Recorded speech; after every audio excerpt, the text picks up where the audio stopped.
നമസ്കാരം.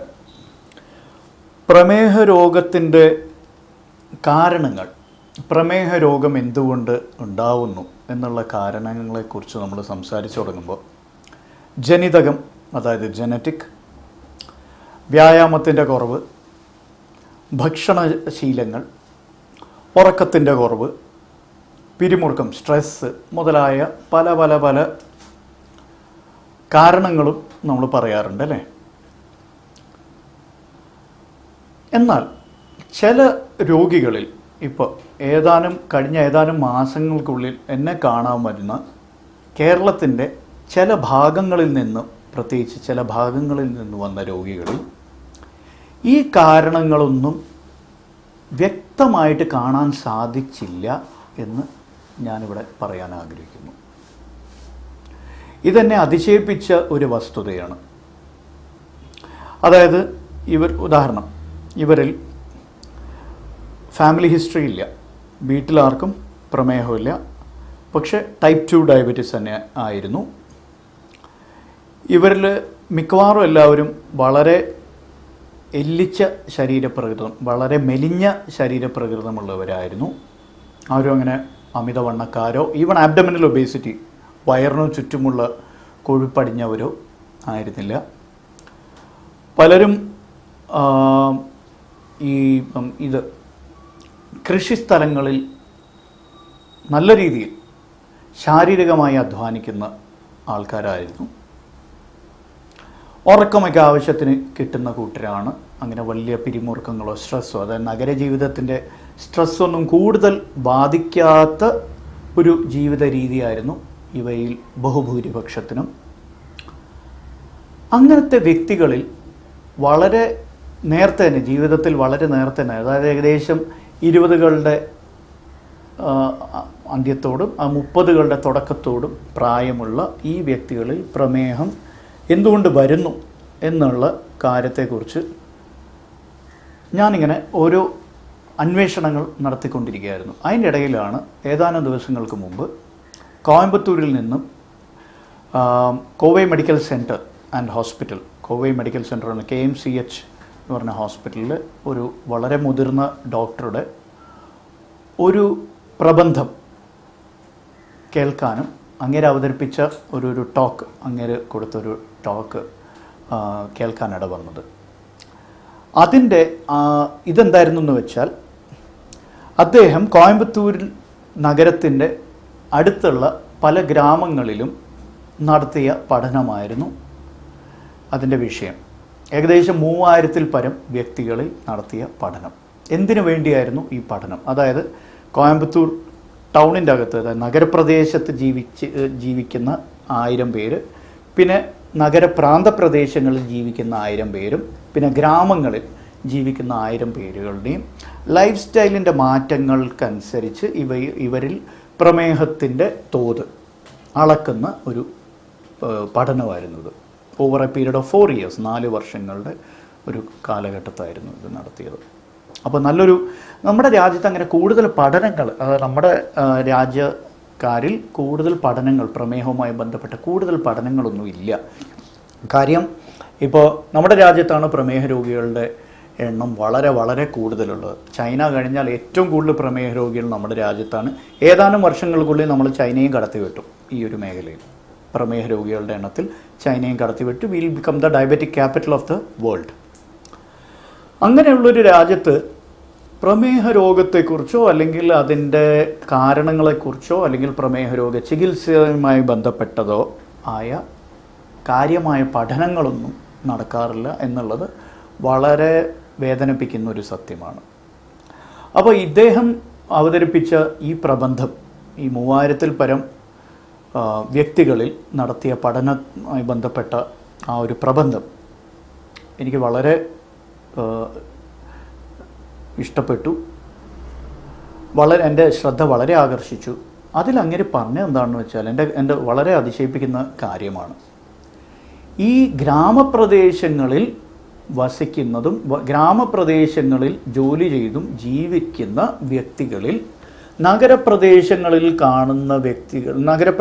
ജീവിക്കുന്ന വ്യക്തികളിൽ കാണുന്നതിനേക്കാൾ കൂടുതൽ പ്രമേഹം കണ്ടുപിടിച്ചു. ഇതെങ്ങനെ നോക്കിയാലും നമുക്ക് വിശ്വസിക്കാൻ പറ്റില്ല അല്ലേ? നഗരപ്രദേശങ്ങളിലാണല്ലോ നമ്മൾ പൊതുവെ പ്രമേഹം കൂടുതലുണ്ടെന്ന് കരുതിയത്. അങ്ങനെയുള്ളപ്പോഴാണ് ഈ ഒരു പഠനം ഈ ഒരു വിശ്വാസത്തെ തലതിരിച്ച് ടേണിങ് ഓൺ ഇറ്റ്സ് ഹെഡ്സ് അല്ലേ? അപ്പോൾ തികച്ചും അതിശയിപ്പിക്കുന്ന ഈ കണ്ടുപിടുത്തം അങ്ങേരെ കൂടുതൽ ഇതിലേക്ക് ആഴത്തിലേക്ക് ഇറങ്ങിച്ചെല്ലാൻ പ്രേരിപ്പിച്ചു. എന്തുകൊണ്ടാണ് ഇങ്ങനെ സംഭവിക്കുന്നത്? അതായത് ഗ്രാമപ്രദേശങ്ങളിൽ, പാടങ്ങളിൽ രാവിലെ മുതൽ രാത്രി വരെ ചോര നീരാക്കി പണിയെടുക്കുന്ന, ശാരീരികമായി ഇത്ര അധ്വാനിക്കുന്ന, കൂടുതൽ പിരിമുറുക്കങ്ങളൊന്നും ഇല്ലാത്ത വ്യക്തികൾ, വളരെ എല്ലിച്ച ശരീരപ്രകൃതം, മെലിഞ്ഞ ശരീരപ്രകൃതമുള്ള വ്യക്തികൾ എന്തുകൊണ്ട് പ്രമേഹത്തിൻ്റെ ഈ തോത് ഇത്രയും കൂടിയിരിക്കുന്നു എന്നുള്ള കാര്യത്തെക്കുറിച്ച് അന്വേഷിച്ചപ്പോൾ ഞെട്ടിപ്പിക്കുന്ന ഒരു വസ്തുതയാണ് തെളിഞ്ഞു വന്നത്. അതായത് ഇവരുപയോഗിക്കുന്ന രാസപദാർത്ഥങ്ങൾ, അതായത് രാസവളങ്ങളായിരുന്നു ഈ പ്രമേഹത്തിൻ്റെ ഇത്രയും തോത് കൂട്ടാൻ കാരണം എന്ന നിഗമനത്തിലാണ് അവരെത്തിയത്. അതിലേത് രാസപദാർത്ഥമാണെന്ന് വരെ അവർ കണ്ടുപിടിച്ചെടുത്തു. മോണോക്രോട്ടോഫോസ് എന്ന് പറയുന്ന സർവ്വസാധാരണമായി ഉപയോഗിക്കപ്പെടുന്ന രാസപദാർത്ഥം, രാസവളമാണ് അവർക്ക് കണ്ടുപിടിച്ചെടുക്കാൻ സാധിച്ചത്. രാസവളം എന്നല്ല, അതൊരു രാസകീടനാശിനിയാണ്. അപ്പോൾ കീടനാശിനികൾ നമ്മുടെ സംസ്ഥാനത്ത് വലിയൊരു വിഷയമായിരുന്നു, ഇപ്പോഴും ആണ്. പക്ഷേ ഇപ്പം മാധ്യമങ്ങളൊന്നും അവയെക്കുറിച്ച് സംസാരിക്കുന്നില്ല. ഒരു കാലഘട്ടത്തിൽ നിങ്ങൾക്ക് എല്ലാവർക്കും ഓർമ്മയുണ്ടാവും, രാസകീടനാശിനികളെക്കുറിച്ച് വലിയ കോലാഹലങ്ങളൊക്കെ ഉണ്ടായി. കുറേ റെയ്ഡ്സും കുറേ ഈ കണ്ടെടുക്കലും, അതായത് ഫൈൻ ചെയ്യലും അടപ്പിക്കലും, അങ്ങനത്തെ കുറേ കലാപരിപാടികളൊക്കെ നടന്നു. പക്ഷെ ഇപ്പോൾ ആരും അതിനെക്കുറിച്ച് സംസാരിക്കുന്നില്ല.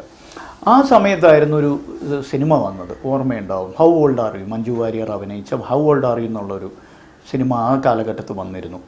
വളരെ നല്ലൊരു പ്രമേയമായിരുന്നു അതിൽ അവതരിപ്പിച്ചത്. അതായത് നമ്മൾ എങ്ങനെ ഈ വിഷമാലിന്യങ്ങളെ നമ്മളെങ്ങനെ നിയന്ത്രിക്കണം, ഈ വിഷപദാർത്ഥങ്ങൾ നമ്മുടെ ഭക്ഷണത്തിലൂടെ നമ്മുടെ ശരീരത്തിലേക്ക് കയറുന്നതിനെ നമുക്ക് കുറയ്ക്കാൻ, നമുക്ക് എന്നേക്കുമായി തടയാനൊന്നും പറ്റില്ല. ഇതിനെ പൂർണ്ണമായും ഇല്ലാതാക്കാൻ സാധിക്കില്ല. കാരണം അങ്ങനെ ഇല്ലാതാക്കിയിട്ടുണ്ടെങ്കിൽ ഈ കർഷകർക്കൊന്നും പിന്നെ കൃഷി ചെയ്യാൻ സാധിക്കില്ല. കീടനാശിനികളില്ലാതെ കൃഷി ചെയ്യുന്നത് പറയാൻ എളുപ്പമാണ്, പക്ഷെ ചെയ്യാൻ വളരെ വളരെ ബുദ്ധിമുട്ടാണ്. അപ്പോൾ മാസ് പ്രൊഡക്ഷൻ ആവശ്യമായി വരുന്ന ഭക്ഷണ പദാർത്ഥങ്ങൾ ഏതായാലും കീടനാശിനികളില്ലാതെ ഇത് ചെയ്യാൻ പറ്റില്ല, ഉൽപ്പാദിപ്പിക്കാൻ സാധ്യമല്ല. അപ്പോൾ കീടനാശിനികൾ പൂർണ്ണമായിട്ട് നിരോധിക്കുന്നത് പ്രായോഗികമല്ല എന്ന് മാത്രമല്ല, വിഡ്ഢിത്തം കൂടിയാണ്, സൂസൈഡലും കൂടിയാണ്. ഇറ്റ് ഈസ് സൂസൈഡൽ, അതായത് ആത്മഹത്യാപരമാണ്. അത് ചെയ്യാൻ സാധിക്കുമില്ല. അപ്പോൾ അങ്ങനെ വരുമ്പോൾ നമുക്ക് നെക്സ്റ്റ് ചെയ്യാവുന്ന എന്താണെന്ന് വെച്ചാൽ ഇവയുടെ പ്രയോഗം നിയന്ത്രിക്കുക. ഇവയുടെ പ്രയോഗം നിയന്ത്രിക്കുക എന്നുള്ളത് മാത്രമേ നമുക്ക് ചെയ്യാൻ പറ്റൂ. They have to be regulated. അപ്പോൾ എങ്ങനെയായിരിക്കും റെഗുലേറ്റ് ചെയ്യുക? റെഗുലേറ്റ് ചെയ്യാൻ നമുക്കെല്ലാം സർക്കാരിൻ്റെ തലയിൽ വെച്ച് കെട്ടേണ്ട ആവശ്യമൊന്നുമില്ല. നമുക്ക് റെഗുലേറ്റ് ചെയ്യാൻ പറ്റും. വ്യക്തികളെന്ന നിലയ്ക്ക് നമുക്ക് റെഗുലേറ്റ് ചെയ്യാൻ പറ്റും. ഏറ്റവും എളുപ്പം എന്താ ചെയ്യുക എന്ന് വെച്ചാൽ നിങ്ങളുടെ വീടുകളിൽ തന്നെ നിങ്ങളുടെ ആവശ്യത്തിന് വേണ്ടി വരുന്ന പച്ചക്കറികൾ നട്ടുപിടിപ്പിക്കുക. കാരണം ഈ കീടനാശിനി ഇന്ന് നമ്മൾ കഴിക്കുന്ന എല്ലാ ഭക്ഷണ പദാർത്ഥത്തിലും ഈ കീടനാശിനികളുണ്ട്. കീടനാശിനികളില്ല എന്ന് കരുതുന്ന മണ്ടത്തരമാണ്. നിങ്ങൾ മാർക്കറ്റിൽ നിന്ന് വാങ്ങിച്ചുകൊണ്ട് വരുന്ന പച്ചക്കറികളിലും പഴവർഗ്ഗങ്ങളിലൊക്കെ ഇഷ്ടം പോലെ കീടനാശിനികളുണ്ട്. They are loaded with pesticides. നിങ്ങൾ ഒരു മണിക്കൂർ നാരങ്ങ വെള്ളത്തിലോ അല്ലെങ്കിൽ വിനാഗിരി ചേർത്ത വെള്ളത്തിലോ അല്ലെങ്കിൽ ഉപ്പ് ചേർത്ത വെള്ളത്തിലോ ഒക്കെ മുക്കി വെച്ചതുകൊണ്ടൊന്നും കാര്യമില്ല. നല്ല കട്ടിയുള്ള തൊലിയുള്ള ചില പഴവർഗ്ഗങ്ങളിൽ ഇത് പ്രയോജനപ്പെടും. പക്ഷെ കട്ടി തീരെ കുറഞ്ഞ തൊലിയുള്ള പഴവർഗ്ഗങ്ങൾക്കൊന്നും ഇതുകൊണ്ട് യാതൊരു പ്രയോജനമില്ല. ഉദാഹരണം ഗ്രേപ്സ്, മുന്തിരിയൊക്കെ നിങ്ങൾ ഒരു മണിക്കൂറല്ല, ഇനി ഒരു ദിവസം മുഴുവൻ നിങ്ങൾ വെള്ളത്തിൽ മുക്കി വെച്ചുകൊണ്ട് കാര്യമൊന്നുമില്ല. കാരണം ഈ മുന്തിരിയുടെ മാംസളമായ ഭാഗം ഈ കീടനാശിനികളൊക്കെ വലിച്ചെടുത്തിട്ടുണ്ടാവും. പിന്നെ നിങ്ങൾ ഉപ്പ് വെള്ളത്തിലല്ല, നാരങ്ങ വെള്ളത്തിലല്ല, ചുണ്ണാമ്പ് വെള്ളത്തിലല്ല, ഏത് വെള്ളത്തിൽ മുക്കി വെച്ചിട്ടും പ്രത്യേകിച്ച് പ്രയോജനമൊന്നുമില്ല. കഴുകണം എന്നുള്ളത് സത്യം തന്നെയാണ്, പക്ഷെ മുക്കി വെച്ചുകൊണ്ടോ അല്ലെങ്കിൽ ഇങ്ങനെ കഴിക്കുന്നതുകൊണ്ടോ ഒന്നും കാര്യമില്ല. അപ്പോൾ പറഞ്ഞു വരുന്നത് എന്താണെന്ന് വെച്ചാൽ ഇതിനെ മറികടക്കാൻ ആകെ ഒരു മാർഗമേ ഉള്ളൂ. അതായത് എൻ്റെ വീട്ടിൽ ആവശ്യമായിട്ടുള്ള പച്ചക്കറികൾ അത് കുറച്ചെങ്കിലും ഞാൻ എൻ്റെ വീട്ടിൽ തന്നെ നട്ടുപിടിപ്പിക്കുക, എൻ്റെ വീട്ടിൽ തന്നെ അത് ഉൽപ്പാദിപ്പിക്കുക. കാരണം ഇന്ന് പ്രമേഹത്തിൻ്റെ പ്രമേഹമുണ്ടാവുന്നതിന് കാരണങ്ങളുടെ ലിസ്റ്റിൽ വളരെ പ്രധാനപ്പെട്ട ഒരു സ്ഥാനം ഈ രാസപദാർത്ഥങ്ങൾ വഹിക്കുന്നു. ഈ കീടനാശിനികളും വളങ്ങളും, ഈവൻ വളങ്ങൾ എങ്ങനെയാണ് നമ്മുടെ ശരീരത്തിൽ ഇപ്പോൾ വളങ്ങൾ ഉപയോഗിക്കാതെ ഇപ്പോൾ ഓർഗാനിക് ഒരു പ്രഹസനമാണ് പലപ്പോഴും. ഓർഗാനിക് എന്നൊക്കെ പറയുന്ന ചുമ്മാ നമ്മുടെ കണ്ണിൽ പൊടിയിടാനുള്ളൊരു പ്രയോഗം മാത്രമാണ്. മിക്കവാറും ഈ ഓർഗാനിക് എന്ന് വലിയ വില കൊടുത്ത് നിങ്ങൾ വാങ്ങിക്കുന്നത് പലതും ഓർഗാനിക് ഒന്നുമല്ല. That is A fact. Anyway, കാരണം ഇവിടെ നിയമങ്ങളുണ്ടെങ്കിലും അതൊന്നും നിയമങ്ങൾ പ്രാബല്യത്തിൽ കൊണ്ടുവരാനുള്ള ഒരു ഇച്ഛാശക്തി നമ്മുടെ സർക്കാരിനോ നമുക്കോ ഇല്ല. നിയമങ്ങൾ നിയമങ്ങൾ കാറ്റിൽ പറത്താനാണ് നമ്മളെല്ലാവരും പരസ്പരം മത്സരിക്കുന്നത്, ശരിയല്ലേ? അപ്പോൾ നിയമങ്ങളൊക്കെ എല്ലാം ഉണ്ട്, പക്ഷെ they are not being enforced, they are not being implemented. അപ്പോൾ ഒരു കാര്യമില്ല. പറഞ്ഞു വരുന്നത് എന്താണെന്ന് വെച്ചാൽ, നിങ്ങൾ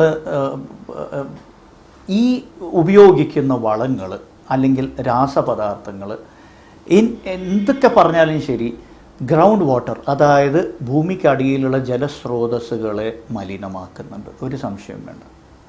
ഈ വെള്ളം തന്നെയാണല്ലോ ഈ ചെടികളൊക്കെ വലിച്ചെടുക്കുന്നത്.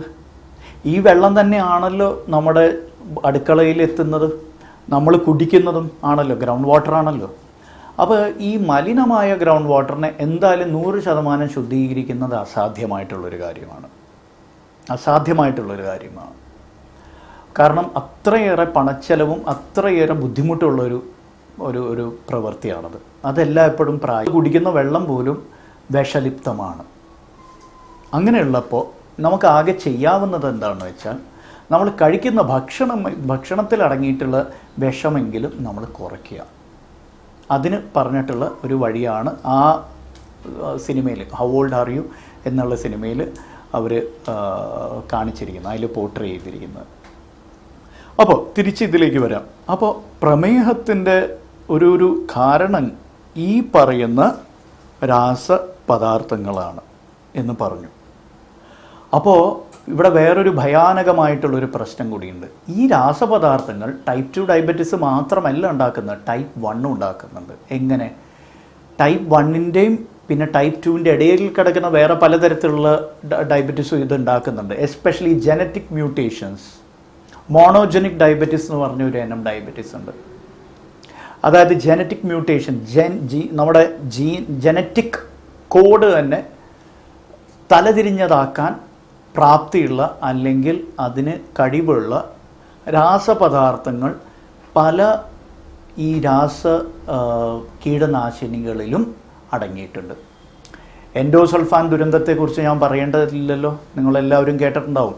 എൻഡോസൾഫാൻ ബാധിത പ്രദേശങ്ങളിൽ ജനിച്ച കുട്ടികൾക്ക് പോലും ജനിതക മാറ്റങ്ങൾ കണ്ടുപിടിച്ചു.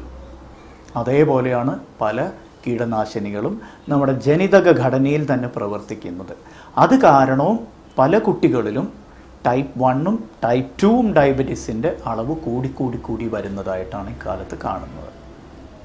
അപ്പോൾ ഇതൊരു വലിയ സാമൂഹിക പ്രശ്നമാണ്. ആരോഗ്യ പ്രശ്നം മാത്രമല്ല, ഇതൊരു സാമൂഹിക പ്രശ്നം കൂടിയാണ്.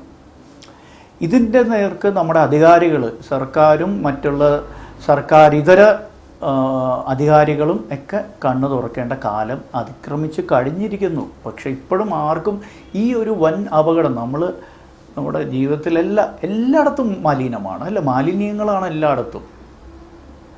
നമ്മൾ ശ്വസിക്കുന്ന വായു വിഷലിപ്തമാണ്, കുടിക്കുന്ന വെള്ളം, നമ്മൾ കഴിക്കുന്ന ഭക്ഷണം എല്ലാം വിഷമയമായിരിക്കുകയാണ്. അപ്പോൾ ഇത്രയും മാത്രം വിഷമയമായിട്ടുള്ള ഈ അന്തരീക്ഷത്തിൽ നമുക്കെന്തായാലും ഇവിടെ നിന്ന് ഓടിപ്പോകാനൊന്നും പറ്റില്ല. ഈ ലോകത്ത് തന്നെ വേണം നമ്മൾ ജീവിക്കാൻ. നമുക്കെന്ത് ചെയ്യാൻ പറ്റും? നമ്മളായിട്ട് വിഷം ഉൽപ്പാദിപ്പിക്കാതിരിക്കാൻ അല്ലെങ്കിൽ വിഷം ഉണ്ടാക്കാതിരിക്കാൻ നമ്മൾ തന്നെ ശ്രമിക്കുക. ഉദാഹരണം, ഇനിയിപ്പോൾ വേനൽക്കാലത്ത് പലരും ചെയ്യുന്നൊരു പരിപാടിയുണ്ട്. മാലിന്യങ്ങളൊക്കെ കൂമ്പാരമൊക്കെ ഇട്ട് അതിന് കത്തിച്ച് കളയാം, തീ പിടിപ്പിച്ച് കളയാം.